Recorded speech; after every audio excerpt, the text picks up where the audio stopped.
आ गया है एक नए अंदाज में स्टार सिटी भारत। न्यूज निडर चैनल आपके बीच करेगा और कर रहा है भ्रष्टाचार का पर्दाफाश। देखते रहिए सूरज दास के साथ स्टार सिटी भारत। आप देख रहे हैं स्टार सिटी भारत न्यूज और मैं हूं आपके साथ न्यूज संवाददाता सूरज दास।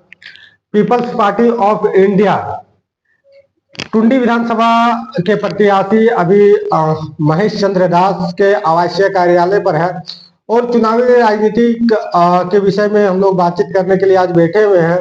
हालांकि बड़े बड़े दिग्गज नेता टुंडी विधानसभा में है, उस बीच कैसे अपने आप को फेस कर पाएंगे महेश चंद्र दास जो पीपीआईडी के प्रत्याशी है, जानने का प्रयास करेंगे। महेश जी, हमारे चैनल पर आपको बहुत बहुत स्वागत है। जी बहुत बहुत धन्यवाद। सबसे पहले तो आपका चैनल स्टार सिटी भारत को बहुत बहुत धन्यवाद और आपको भी धन्यवाद जो हमारे विचार को जन जन तक पहुंचाने के लिए आप हमारा कवरेज दिखाने का काम कर रहे हैं। टुंडी विधानसभा में धन बल वाला पार्टी भी है, कैसे चुनाव का फेस कीजिएगा? देखिए, सबसे पहली बात तो अगर धन से चुनाव जीता जाता तो सभी जीत जाते हैं, कोई एक कैंडिडेट नहीं जीतता। तो यहाँ विचारधारा की बात है। जिनका विचारधारा लोगों को, जनता को प्रभावित कर पाएगा वही जीतता है। आप कैसे प्रभावित कर पाएंगे? देखिए, सबसे पहली बात तो कि हमारे यहाँ इस पार्टी का, people's party of India democratic का कुछ अपना नहीं है, हमारे महापुरुषों का विचारधारा है। उन्होंने कैसा सपना देखा था भारत को, भारत राष्ट्र निर्माण का, हम उन विचारधारा को लेकर के जनता तक जा रहे हैं। हमारा विचारधारा है, महापुरुषों ने कैसा विचारधारा देखा था, कैसा सपना देखा था भारत राष्ट्र का, वो संवैधानिक राष्ट्र निर्माण की ओर सोचे थे। और आप अभी वर्तमान में जितने भी राजनीतिक दल हैं, आप देख सकते हैं किन्हीं दल के पास कोई विचारधारा नहीं है। समता, बंधुता, न्याय और है ना, ये समानता का बात कोई नहीं करता है। ना कोई आपका शिक्षा का बात करता है, ना कोई रोजगार का बात करता है और ना ही कोई स्वास्थ्य का बात करता है। आप देखेंगे हर कोई कैसे लुभावना दे करके जनता का वोट हासिल करे, इन पर ज्यादा जोर दे रहा है। देखिएगा, जैसे एक मैया सम्मान योजना, 1000 रुपया महीना, ये सब क्या है? लालच है। अभी लोग अपना मत का पावर, मत का कीमत क्या है लोगों को पता नहीं। हम लोगों को उनका मत का कीमत बता रहे हैं। एक देखिए, ऐसे तो ये लड़ाई सम्मान का भी है, बहुत बड़ा ये है, लेकिन हम एक छोटा सा जनता को बताना चाहते हैं कि 5 साल में आपका एक मत का कीमत कम से कम 18 लाख है। अब 18 लाख कैसे है, ये आप लोग गौर से सुनिएगा। मान लीजिए आपके घर में एक चपरासी का नौकरी मिल जाता है, तो उनका सैलरी कम से कम कितना होता है? कम से कम 30,000। एक साल में कितना हो गया? 3,60,000। वही आप 5 साल में देखेंगे तो 5 साल में लमसम 18 लाख रुपए, ये मिनिमम, कम से कम, सबसे कम बोल रहे हैं। उससे ज्यादा भी हो सकता है, कोई इंजीनियर बन सकता है, कोई डॉक्टर बन सकता है। और ये मैं नहीं कह रहा हूं, ये भारत का संविधान कह रहा है कि भारत के हर नागरिक को सम्मानजनक रोजगार मिलना चाहिए। ये भारत का संविधान में है, यह मैं नहीं कह रहा हूं। और हमारा पार्टी पूर्ण रूप से, मतलब है कि पूर्ण रूप से भारत के संविधान को लागू करने की बात करती है और वो लागू करके ही रहेगी।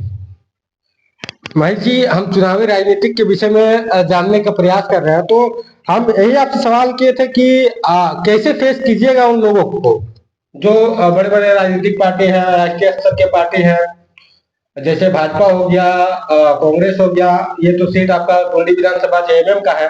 तो उस स्थिति में आप दोनों प्रत्याशियों के बीच कैसे कहाँ पे अपने आप को देख पा रहे हैं? देखिए, अभी हम आपको बता चुके हैं, हमारा मुद्दा जो है जो पार्टी का जो एजेंडा है हम थोड़ा सा आपको सुना रहे हैं। जिस मुद्दे पर पार्टी चुनाव लड़ रही है उस मुद्दे को हम बता रहे हैं। देखिए, पहला तो है कि इस पार्टी का घोषणा पत्र है और ये वो करेगी जब सरकार में आएगी, पीपीआईडी के सरकार आएगी तो वो सबसे पहले मूल निवासी को शासक वर्ग बनाना है। दूसरा है सभी स्तर के शिक्षा का राष्ट्रीयकरण करना है। अभी आप देख रहे हैं शिक्षा का स्तर, सरकारी स्कूलों का अवस्था देख रहे हैं। जब हम पढ़ रहे थे स्कूल में तो हर विषय का अलग अलग टीचर हुआ करता था, हर घंटी में अलग अलग टीचर हुआ करता था। अभी देख लीजिए स्कूल में 400 बच्चा है स्कूल में, लेकिन 1 या 2 टीचर है। उसमें भी इतना ऑफिशियल वर्क में उनको उलझा कर रखा है कि बच्चा को पढ़ाने के लिए उनके पास टाइम नहीं। आप ज्यादातर देख सकते हैं कि सरकारी स्कूल में किनके बच्चे पढ़ते हैं? हर कोई पढ़ा पाते हैं क्या प्राइवेट स्कूल में? मतलब शिक्षा का व्यवसायीकरण किया गया है, उसका बाजारीकरण किया गया है। इसलिए हम ये सभी स्तर की शिक्षा को निजीकरण को बंद करवा करके सरकारीकरण करेंगे। थोड़ा कम समय पे आप जी प्रयास कीजिएगा। तीसरा है आपका स्वास्थ्य दवाई सेवाओं का राष्ट्रीयकरण करना। अभी आप देख सकते हैं सरकारी स्वास्थ्य केंद्रों का स्थिति। बिल्कुल। चौथा है आपका कृषि को देंगे उद्योग का दर्जा, कर्ज मुक्त होगा भारत किसान, है ना। हर परिवारों में एक को निश्चित रोजगार की गारंटी। जैसे हमारी सरकार बनती है, आपका कर्मचारी जाएगा घर घर जाकर के एक लोग को देखेगा और हर एक लोग का नाम नोट करके जाएगा, उनको रोजगार देने का काम करेगा। छठा है आपका संविधान के अनुसार राष्ट्र बनाना चलाना। संविधान के अनुसार, संविधान में सबको बराबर का अधिकार दिया है। जब संविधान पूर्ण रूप से लागू होगा तो देश खुशहाल होगा।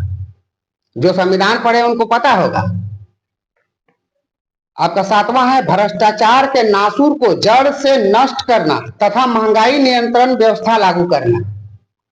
8वां है आपका न्यूनतम 500 रुपया दिन मजदूरी की गारंटी। इससे आपका गरीबी का अंत होगा। 9वां है वेतन विसंगतियां खत्म कर युक्ति संगत वेतन पेंशन निर्धारण करना। 10वां है बृहद व भारी उद्योगों का पूर्णतः राष्ट्रीयकरण कर निजीकरण का अंत करेंगे। 11वां है आधी आबादी को आधी हिस्सेदारी सुनिश्चित करना। मतलब सभी का जिसका जितना संख्या है उसको उतना भागीदारी हर क्षेत्रों में मिलना चाहिए। उसके बाद 12 है आपका बेसहारा को घर बैठे हर महीना 3000 रुपया पेंशन पहुंचाना। 13 है पुराना पेंशन पुनः लागू करना। 14 है जाति आधारित जनगणना कराना। 15 है निर्धारित तिथि में न्याय दिलाना और नागरिक सुरक्षा की गारंटी। ठीक है, ये इनके घोषणा पत्र में कुल 15 टॉपिक है और 15 टॉपिक को महेश जी ने आपको पढ़ के सुनाया और इसको समझाया भी। अब हम इसी में से कुछ टॉपिक को दोहराना चाहेंगे और इसी में से कुछ सवाल हम करना चाहेंगे। महेश जी, आपने जो 12 नंबर का टॉपिक पढ़ा, बेसहारा को घर बैठे हर महीने 3000 रुपये पेंशन पहुंचाना, तो कल्पना सोरेन क्या करे? हेमंत सोरेन आप ही ने अभी कहा कि गुमराह कर रहे हैं लोगों को। जी बिल्कुल, आपका सही सवाल है। लेकिन 3000 पेंशन किनको मिलना चाहिए? बेसहारा को। और अभी इसमें से किनको मिल रहा है? आप जाके देखेंगे कि जब मैया सम्मान योजना आया तो जिनको जरूरत है, जो बेसहारा है, वो जाके लाइन लगा और लाइन लग के वहीं से लाइन लग के फिर वापस आया। वो बार बार दौड़ते रहा और उनको नहीं मिला, और जिनको नहीं मिलना चाहिए, जो सुखी संपन्न है, उनको मिल रहा है। छठा जो इनका क्वेश्चन था, संविधान के अनुसार राष्ट्र को बनाना एवं चलाना, तो अभी क्या नहीं चल रहा है? भाजपा की सरकार नहीं चला रही है। देखिए, संविधान के अनुसार सरकार नहीं चल रही है। अगर संविधान के अनुसार अगर देश चलता तो एक इतनी बड़ी आबादी जिनका संख्या 85% है, आप देख लीजिए, उनका प्रतिनिधित्व तो कहीं नहीं है। ना नौकरी के क्षेत्र में है, ना शिक्षा के क्षेत्र में है, ना स्वास्थ्य के क्षेत्र में है, सब जगह से वंचित रखा गया है। तो क्या संविधान ऐसा कहता है कि सबको अलग करो, किसी एक वर्ग को दे दो सब कुछ। 15वां सवाल इसका निर्धारित तिथि में न्याय दिलाना, इसका मतलब क्या है? इसका मतलब देखिए, अभी आप देखेंगे बहुत सारा केस पेंडिंग है थाने पर कोर्ट में केस पेंडिंग है। खास करके आप देखेंगे ज्यादातर SC ST OBC के केस आपको मिलेंगे जो पेंडिंग है, बिल्कुल है ना। तो उसको सही समय पर अगर उसका निराकरण होगा तो लोग उसमें उलझ कर ना रहे। अच्छा, आप विधायक बनना सोच रहे हैं कि सरकार बनाने के लिए सोच रहे हैं? क्योंकि आपने कहा कि अगर हमारी सरकार बन जाती है तो ये सारा चीज हम लागू करेंगे। क्या आपका विधायक अगर टुंडी पे बन जाता है, विधायक बन जाते हैं, तो क्या टुंडी में परिवर्तन नहीं होगा जब तक सरकार नहीं बनेगा? बिल्कुल परिवर्तन होगा। ऐसा थोड़ी ना है कि सरकार बनेगा तभी विधायक बनेगा, फिर भी वही टॉपिक पे वो काम करेगा, वही मुद्दा पर काम करेगा। तो आप सुन रहे थे टुंडी के PPID के प्रत्याशी महेश चंद्र दास को, इन्होंने अपनी बातों को बेबाकी से रखा है। और ये चुनावी माहौल का घोषणा नहीं है, बल्कि आप PPID को चुनाव के बाद भी अगर फॉलो कीजिएगा तो यही संवैधानिक बात और यही संविधान को फॉलो करने वाली बात लोगों तक पहुंचाने का काम करती है। बाकी राजनीतिक पार्टी चुनाव जीतने के बाद बस सिमट जाती है, अपने कुर्सी से मतलब रहती है, जनता से बहुत कम मतलब रहती है। जहां पे समस्या होता है वहां पे तुरंत तत्काल नहीं पहुंच पाते हैं जो जनप्रतिनिधि रहते हैं, और क्षेत्र में भी विकास के कार्य जो है वो धीमी हो जाती है जीतने के बाद। अभी चुनावी राजनीतिक गरम है।